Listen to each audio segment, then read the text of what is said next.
这个 interview 有2个问题要问你。第一个问题是，如果你要去一个荒岛上，你会带哪3个物品？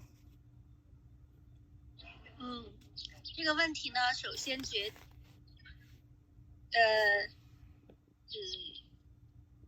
定我带物品的这个条件是说我要带多久。如果我只去1个礼拜的话，那么我就可能会带一个帐篷，带一个能生火的东西，然后呢还会带一本经书去读，打发无聊的时间。你需要说原因吗？为什么要带这些东西？ Yeah. 因为在荒岛上呢，岛上是有泉水的，喝水是没有问题的。唯一的问题就是那些深的，我可以在河里呀，去捉鱼，捉虾，然后外面的小动物也可以拿来充饥，水果啊、果子什么的也可以充饥。唯一的问题就是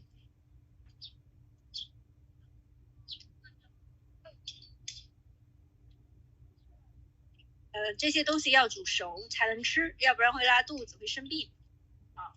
然后帐篷呢，是因为很冷嘛，那这个会有避暖，就是避风的作用。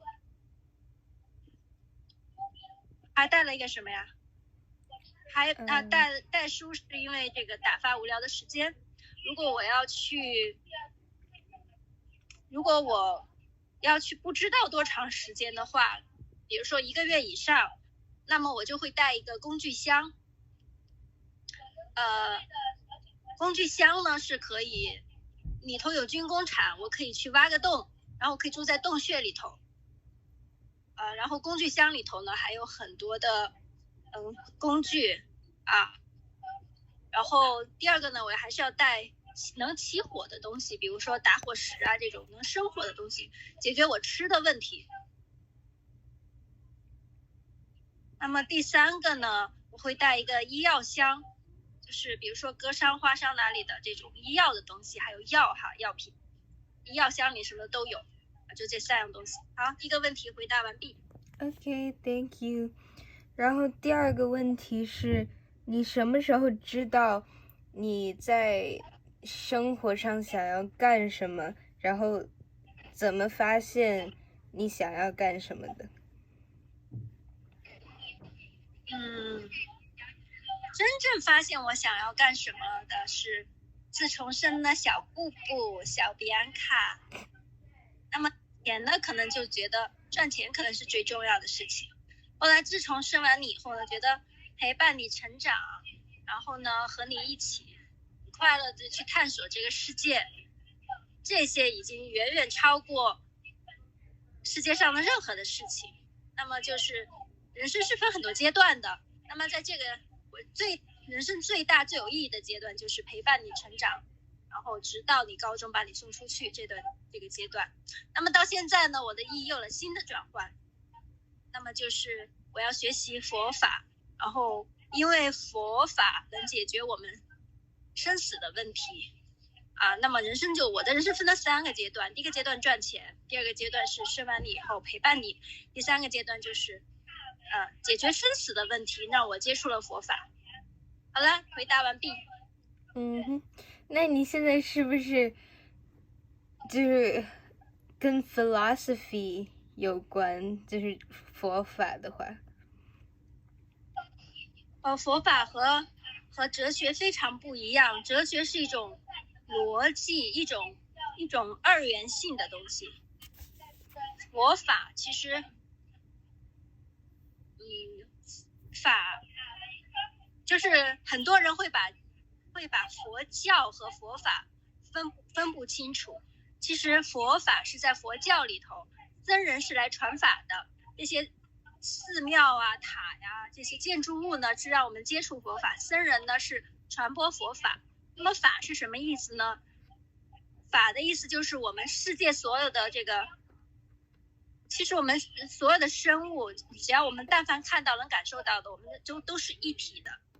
那么这个法就像一面镜子一样，它告诉我们生活、人生很多都是个幻象，都是假的。然后，比如说我看到你，我看到一个富士山，我看到一座塔，我看到的它其实是影子，它已经在我脑海里构成影子了，在我的心里。我真的心里能装下富士山，装下全世界，装下宇宙，装下佛塔吗？不是，法就是虚幻的，法就是这个世界的投影，在我的心里的投影。什么东西其实都是经过我的大脑的思考，六根六尘，这个眼耳鼻舌身，经过它的转换进了心里，这就是我目前对法的这个理解啊。然后呢，你看到任何的事情，法这个东西就会让我们的情绪很稳定，让我们的对我们生死也看得比较透彻。比如说生死其实最后也是假的这个是很难，就特别是最难懂的就是我们身体明明有感觉啊，你说没有感觉好像是真的，这部分是最难懂的。不过我也在这个方面继续前行，继续学习，如果有了新的体会会告诉你的。但是佛法哲学完全不一样。OK， 谢谢，拜拜。拜拜。Okay, I just need to ask you like 2 questions. That's it? Okay, pick a random number between 1 and 19. Is that one of the questions? No, but there's 19 questions that I can choose from, and I need to choose 2. So pick a random number between 1 and 19. 17. Okay. How do you define family?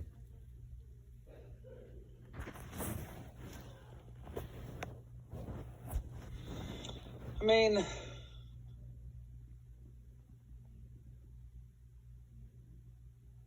You're thinking. I guess a family is really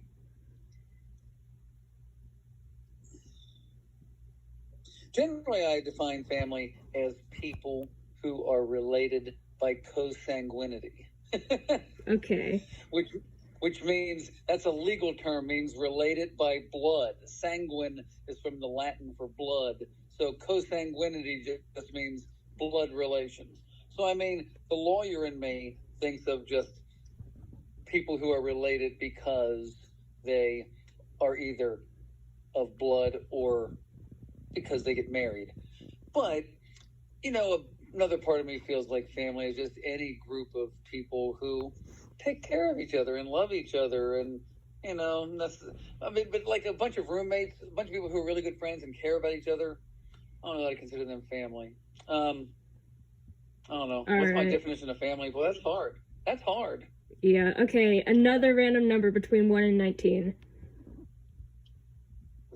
I didn't really give you an answer, did I? That I think that answer is acceptable. Did you write something? No, I'm recording Did you this. take a note about it? I'm recording this. Groovy. You didn't get my consent to record. Oh, that's my bad. Okay. Random number between 1 and 19. 7. Okay. If you could fix an old regret, what would you do?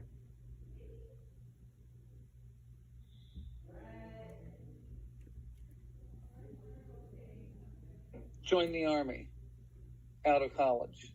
Really? Yep. All right. Why? That doesn't, I don't know. I wouldn't want to join the Army.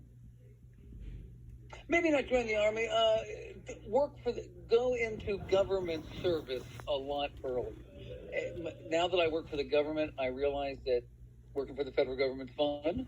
I think I was always interested in foreign countries, foreign relations. I think I probably should have interviewed with the CIA recruited at my college, and I probably should have interviewed with the CIA or joined the Army, something like that. I think I would have enjoyed that kind of work in international, either international law as a Army lawyer or working for the CIA.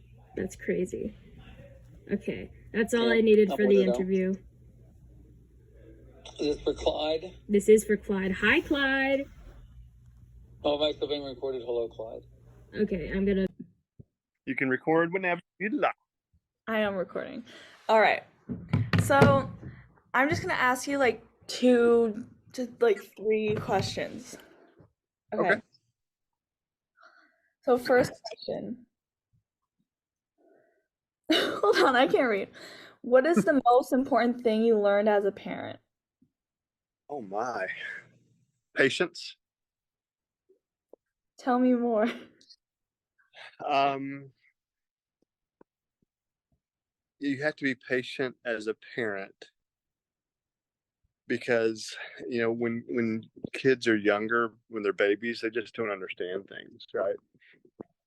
And so we as an adult have been through everything, so we try to kind of help them, but also have to let them fail, and also have to let them kind of learn on their own. And dad being a dad, dad's a helper. Dad likes to help, and so dad has to be patient.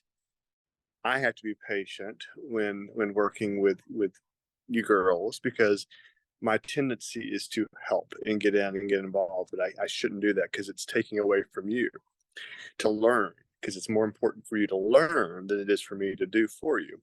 They say, I can fish for you, but it's better to teach you how to fish so you can learn how to fish for your lifetime.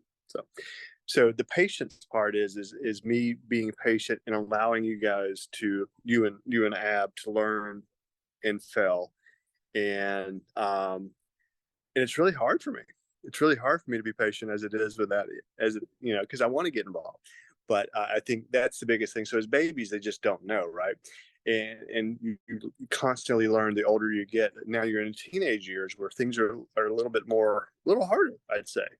And some things that you might go through, that I've gone through, I can give advice when asked. Mm-hmm. And I try to give my thoughts and ideas when asked, but it's hard for me. So I have to be patient with myself and patient with you as you learn these things, because you do have to make these mistakes. It's easier to make mistakes when you're younger than it is when you're my age, right? And so I'd much rather you make these mistakes and learn from those things early on versus having to learn when you're in your 30s, 40s, etc. So for me, it's all about patience. That's probably the most important thing. And I'm not a very patient person. Yeah. Yeah. Anyway. All right, next question. Just imagine how bad if I wasn't patient. Imagine if I didn't realize I needed to be patient. Just imagine yeah, exactly. Anyway, if you could go back and relive a particular time in your life, what would you do over again? If I could go back and relive a particular time in my life, what would I do again? That's a good question, Ali. I think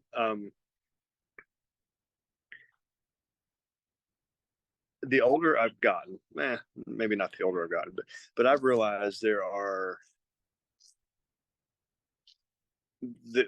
key points in your life, big decision points in your life that you don't realize at the time, or maybe you do. But I think there's choices you make in your life that kind of paves the path for the rest of your life. And I can, I've thought about this a little bit again as I get older, and those decisions I made, I chose a path and it took me down another path, right? Versus, it might have been a hard decision or an easy decision or a choice to stay in Tennessee versus moving to Nebraska. That's like one of the decisions I made that really made a big change in my life. Could have stayed home in Nashville where I was for, I went to school there. I had my roots. I was settled there. My friends were there. But I made a choice, and it was one of those decision points in your life that said, you know what, I'm ready to get away from all that. I want to do something different. And I'll tell you, Ellie, that was probably one of the best decisions. It was one of the best decisions I could have ever made, because that led me to your mom, who happened to be in Nebraska at the time, who probably made the same type of decision to move from Michigan, where she was born and raised, to go to Nebraska. And we just happened to meet each other, right? And so I don't know. I don't know that I would go back in time to relive things because I made these choices. Could I make smarter choices? Better decisions as a kid. A dumb young boy, doing dumb stuff. Sure, but I don't think I wouldn't change the path of my life at all because it's made me who I am. It's made me, I'd say, a relatively successful adult doing things I never thought I would do. It's given me the opportunity to have a little free time to set my next career in motion whenever I'm ready to retire from my traditional quote unquote traditional career. But I don't think there's anything I would go back and change because I met your mother. I also had two wonderful young daughters too. So I would not do anything to change any of that because you guys, the three of you are my love, right? And I do everything for the three of you. So I wouldn't change anything to jeopardize that. Oh, that's so wholesome. Anyway. That's so wholesome. Oh my god. Wait, Drew need this. Oh, that's cool. Did you take a picture of it? I will. You should take a picture of it. It's very cool. I like it. Okay, sorry, that's off topic. But eventually you're gonna have to shower and things like that. So I know. You should definitely take a picture because it is really cool. Okay? So don't forget. Okay, last question. Okay. Wait, I'm blind. Okay. What is something your parents did or like said that, or like what is a mistake your parents made that you never wanted to make as a parent? Or like, you know what I mean? Yeah, I do.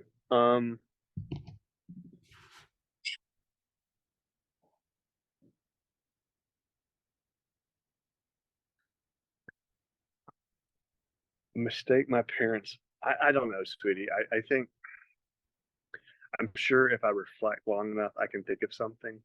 But I will say this.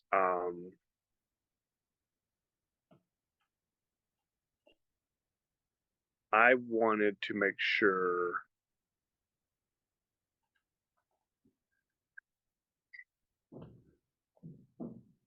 I was more open-minded to you and Abigail.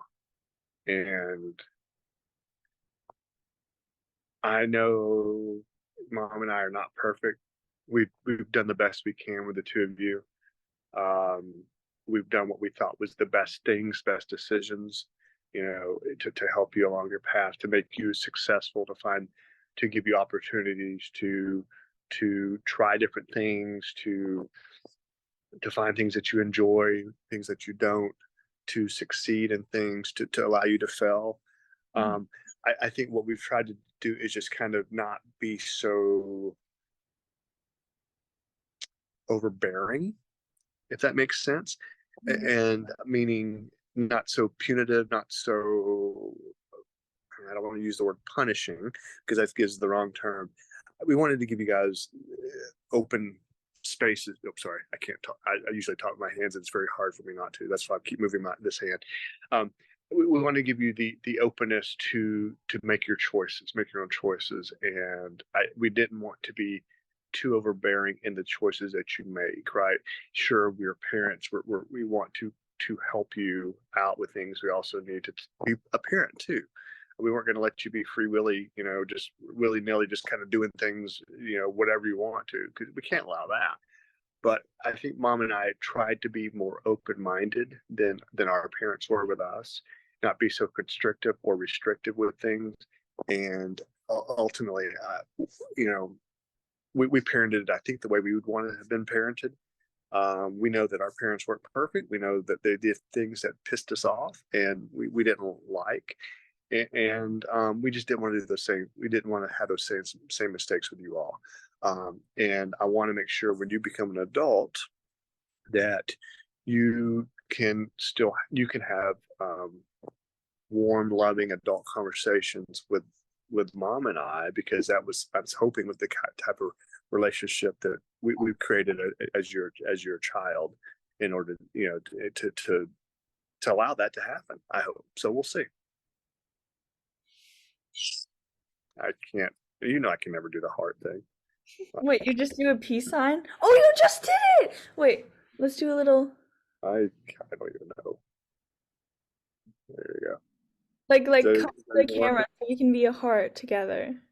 yay! You're like you're here. Like yes. No, you're doing this. Okay. If this is gonna, if this is gonna be recorded, they're gonna say, "What the heck is wrong with your father?" So I can do a peace sign. Do Shaka. No. This is going to Steven and Clyde. Oh, hi, Stephen and Clyde.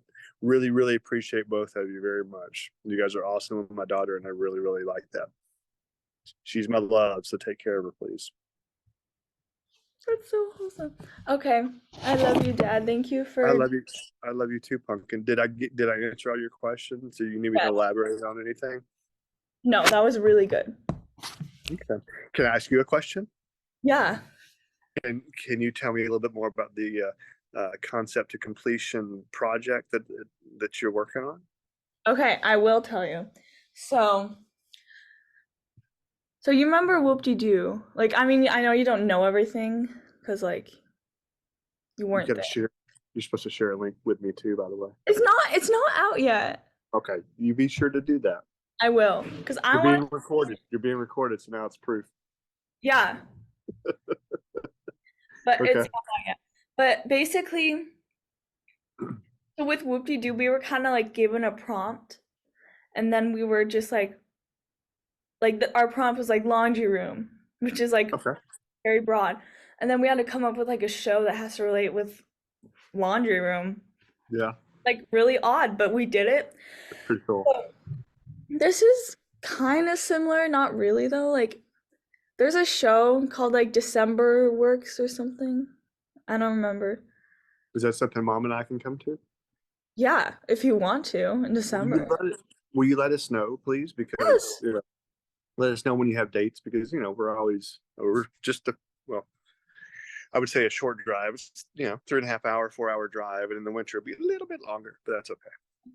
But basically, so we're gonna like put on a show. We don't have all the details yet, but we're gonna use like these clips in the show because we're also using kind of the theme generations, which we like kind of did in Whoop-De-Doo, but not really. Mhm. So like since you're like a different generation, we're gonna use like parents' answers. Did you just call me old? You're Gen X. I'm Gen X.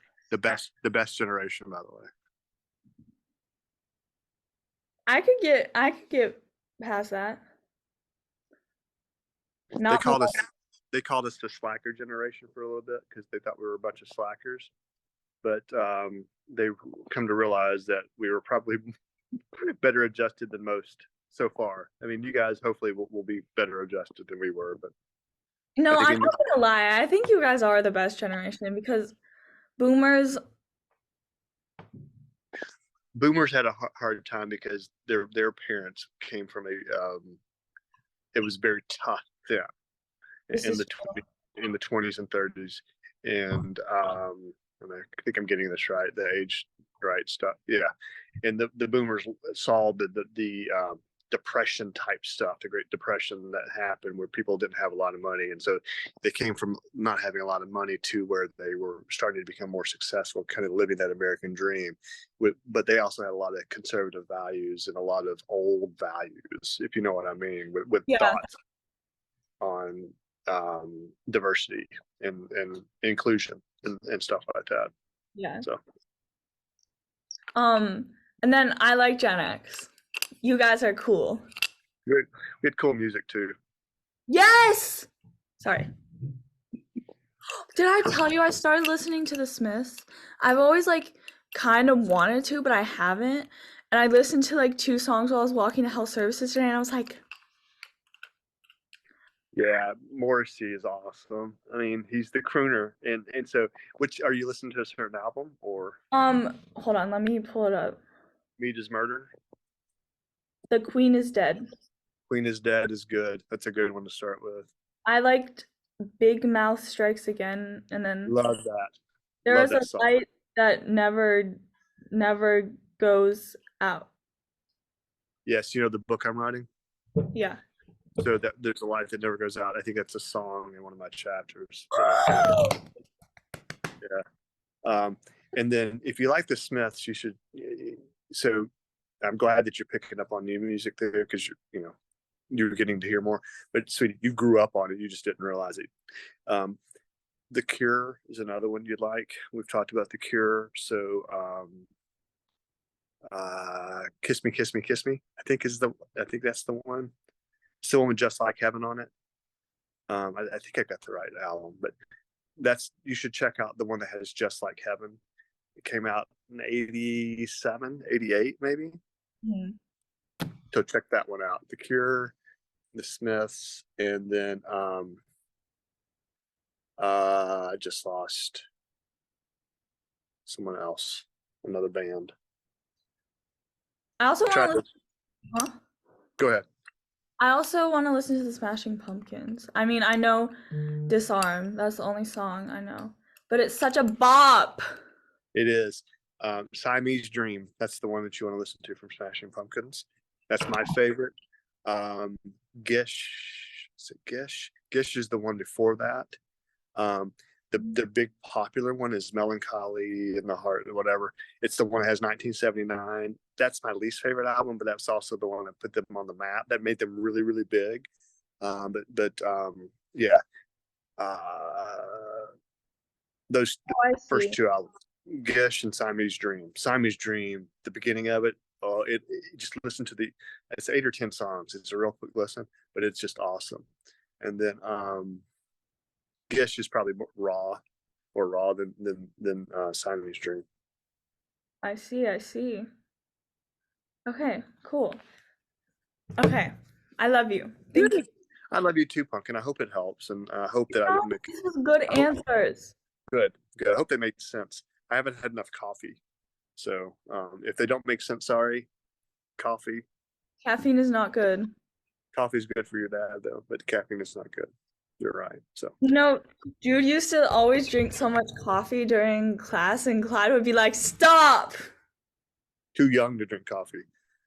Too young. I didn't start drinking coffee till I moved to Nebraska. Jude does kind of run on coffee, though. Anyway. Well, I love you. I love you too. I do hope it helps, and let me know if you need anything else. Always happy to help, my sweet pea.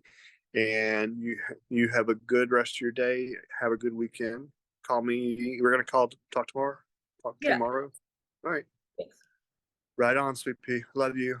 Love you too. All right. Good to see you. It's good to see you in the practice room. It's pretty cool. All right. Bye. One. My favorite family tradition is also Tessa, same as my husband, because this memorial service is a very special thing that we do annually, and also we do the same service for our major traditional holidays, 2 major traditional holidays. And although right now all our family members are scattered across the world, so it's really difficult for us to get together, but if we could, we would just get together at our place, and then we will prepare the food and everything that's needed for this memorial service, and then we would cook together, and then we would have so much fun together while commemorating the people in our lives, very important people in our lives, and it's just a very important event for us as a family. My favorite family tradition is something called Chesak, which is a Korean like a memorial ceremony for the families and relatives that have passed away. In particular, the ceremony or 제사 we hold for my mother who passed away a long time ago, and we hold that ceremony every year on the day that she passed away.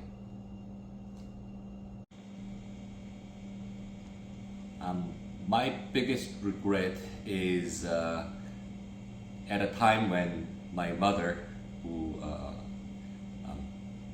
was very ill a long time ago and was bedridden, that I did not spend more time with her as much as I could.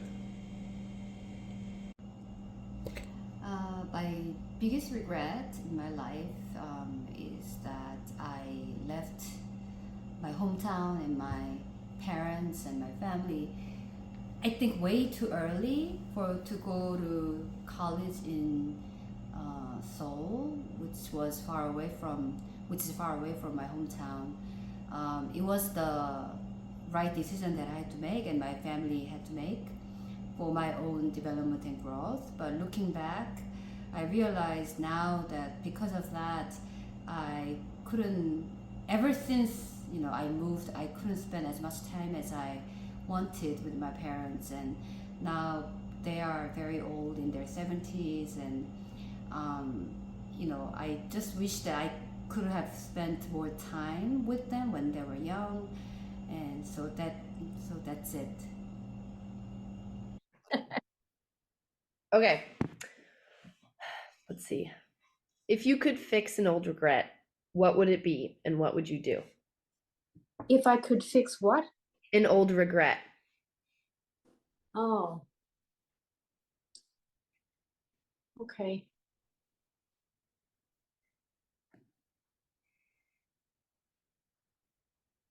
I can't right now. I mean, certainly. Okay, got it. Certainly, I have regrets, but I can't think of one now. But as a general rule, I wish that I would just take a minute to think a little bit and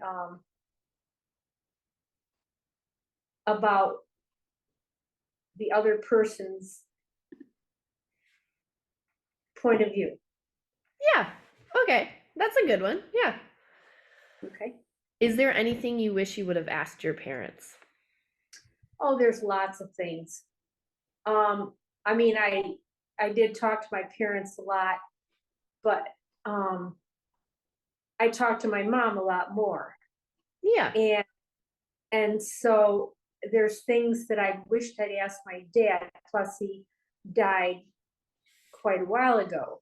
And I did get to talk to him a lot, but yeah, there's things that, gee, I wish I had asked them, because there's nobody to ask. Yeah. Yeah. Okay. What would have one of those things have been? Just the first one that comes to mind.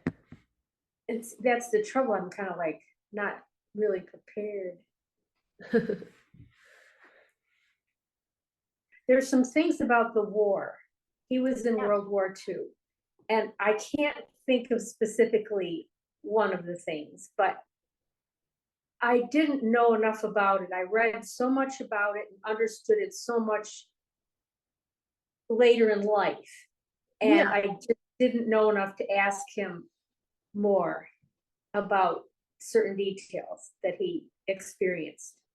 Yeah. That makes sense. Okay. What was your most embarrassing moment? In my life? Well, I'll tell you something. It was a terribly embarrassing moment.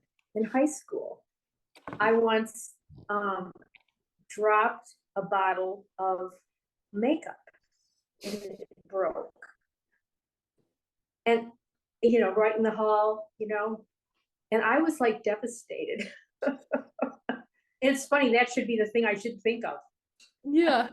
I was terribly embarrassed. That's fair. I would be too. Yeah. Okay. Do you like who you were as a child? I do. Yeah, I think about my childhood a lot, and I was very fortunate to have such a good parents Yeah. and family. And yeah, I was quiet and shy, and that worked for me. Yeah. Okay. What's your favorite childhood story? Oh, geez. There's so many. I mean, you know, the trips, the vacations we went on, and in the summer, you know, the Adirondacks or someplace in New York, camping out in the backyard. I mean, if I have to pick one, I just can't. I guess I'm not able to just pick one. That's fair. Okay. Yeah. But basically, I have to ask you some questions, and I'm supposed to get you talking about your life. You know, I did this with your father's cousin, and she never told me the results of this. She was getting her master's in psychology, and I think she decided we're all crazy. Wow, makes sense. So, yeah. So go on. Okay, so my first question for you is,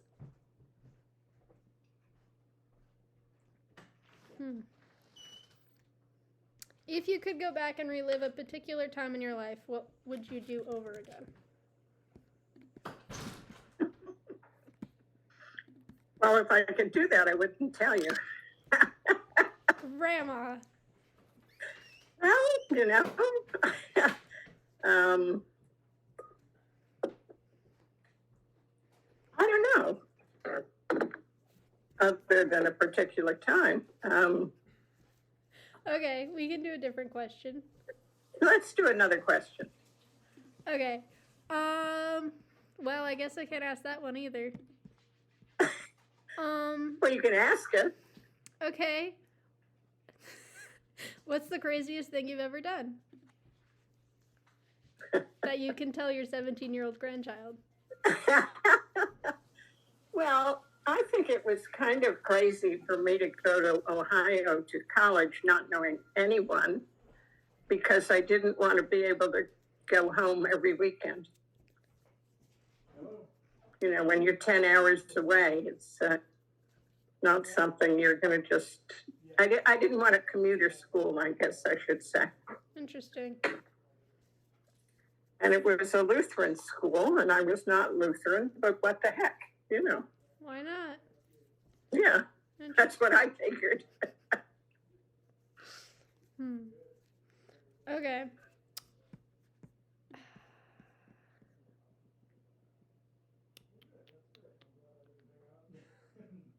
How do you feel about social media and the internet these days? It's invasive. Sure. I got off Facebook because I was hacked constantly. Obviously, I'm not doing TikTok and a lot of other things. Sure. I don't do Twitter, which is now X. Yeah, I don't know. I don't even really know how Twitter used to work. Yeah, well, you really don't need to, because it's a mess now. Makes sense. I guess really the only, I mean, I look at the news and I click on things that interests me. Like I just looked at all these dogs. They're crossbreeding and coming up with new dogs, which are a lot of really cute dogs. Sure. You know, like the bulldog has the pushed in nose and they can't breathe, so they breed it with something else so that, you know, they can kind of work around that problem. But anyway, I just looked at a whole bunch of cute little dogs and big dogs and so on. And that opens my world up a bit. I use email, I text, but I'm not on YouTube a lot unless something shows up on my feed that interests me. So I guess I'm a limited source for that question. Okay. Let's just keep going. Sure. Oh. I think that's the one I already asked you. I think this is a funny question to ask you. How did you know what you wanted to spend your life doing? I still don't know what I want to spend my life doing. Yeah. Sadly, I've never had a real passion for something that created a career. And when I married your grandfather, he told me that Martin women didn't work. Interesting. So I was at home with the children. Right. And then they went away to school, and then I kind of drifted around doing, things. I volunteered for things. Sure. Was active in the church and so on, but I served on a bank board, but that was a once in a month meeting. Right. Not heavy duty career. Sure. So now that I'm alone and I find my arms bothering me and the golf course is underwater, I have to reinvent myself again. I guess so. Yeah, so I joined a church choir down here. Nice. And I went today for the first Sunday, and very nice people, Presbyterian, which I'm comfortable with. They had a minister for 26 years, and he retired Christmas Eve last year. Interesting. Which I can't even imagine doing. Yeah. It must have been the most emotional day of his life. Yeah. Wow. Yeah, so they have what's called an interim, who seems very pleasant. I'm thinking about joining the garden club. Oh, you should. I'm thinking That about. sounds fun. You should. That sounds fun. Yeah, well, I hadn't joined it before because it was on a day I play golf. But now that I'm coming to the point where I don't feel I should play that much because of my arm, I'm a little more available. Sure. Yeah. And then I'm part of, I joined the Arts Council, so I may see if I can volunteer there. Nice. So that's the story. I'm still trying to figure it out, my dear. Good for you. Because, yeah, you went to art school, right?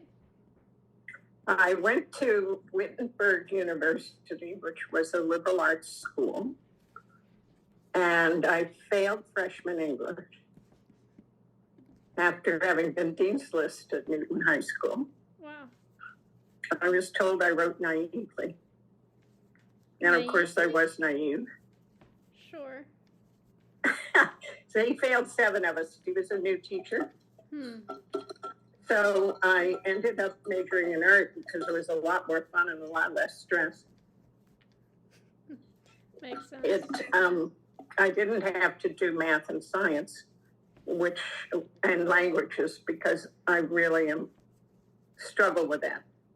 Sure. It's just something I've never been good at. Maybe So, that's where I got it. So it fit just fine.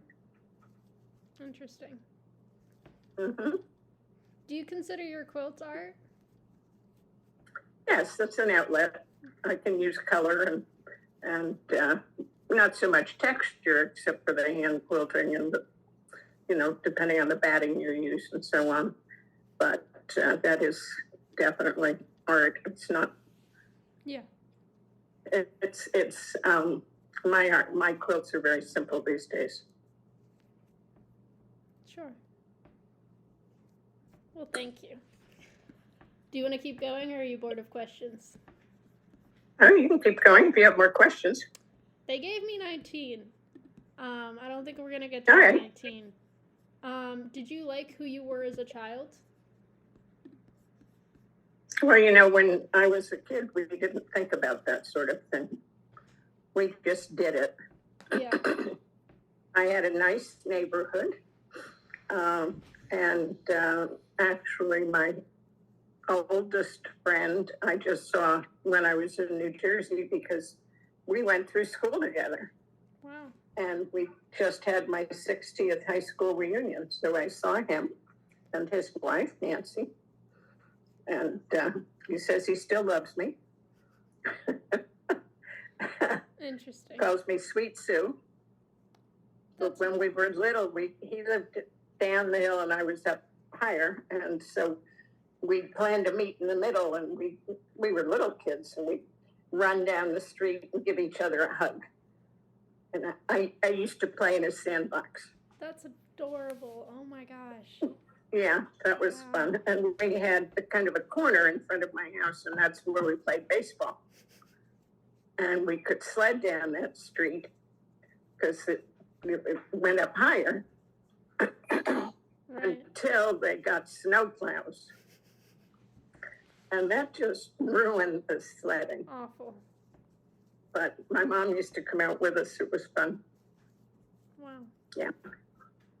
Yeah. So, you know, it was a pretty, looking back, I was kind of the kid in the big house on the hill.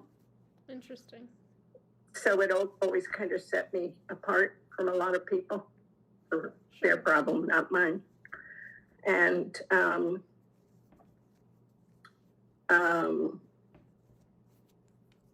you know, I had a lot of advantages that people didn't have. Right. Yeah. Sure. But my realtor now is somebody who grew up on my street. And she's younger than I am, but I knew her brother, her older brother. And her mother helped deliver Scott. So she was a nurse at the hospital. Sure. So that's the connectedness that I enjoy when I come back to Sussex County. Sure, yeah. Yeah.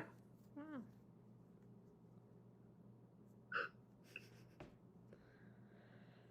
All right. One more? Sure. Okay.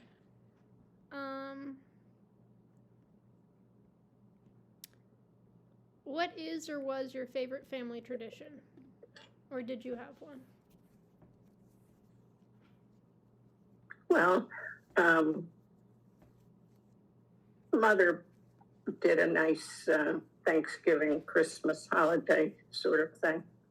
Mother was a good cook, and we always got cleaned up. We'd cook and cook and cook. On Thanksgiving, the men would go hunting, and we'd cook, and then we got cleaned up for dinner and used the good china, the silver, and dining room. And that was a nice tradition. Yeah. No, that's lovely. Yeah. Sometimes when my father's stepmother was willing, she'd have us in, like, for Easter, she'd have us. She was a very jealous of my father. My dad's mother died when he was little, along with his two sisters. Right. And so his father eventually married a woman, and she had a daughter, Lorraine. And so there were times she would welcome us into the family, and there were a year go by and she didn't want to see us. Interesting. And so I remember Easters at her house sometimes, and she would serve escargot. Excellent cook. She was Swiss. She made her own rolls. She ground her own coffee. She had a huge coffee grinder attached to the kitchen counter with a big wheel. Of course. And I remember her making grinding coffee in the morning. And my grandfather had a huge organic garden, just beautiful. And he used wooden planks down between the rows, so you can get muddy feet. Right. So that was a nice tradition when it happened. Sure. Yeah. Wow. That's lovely.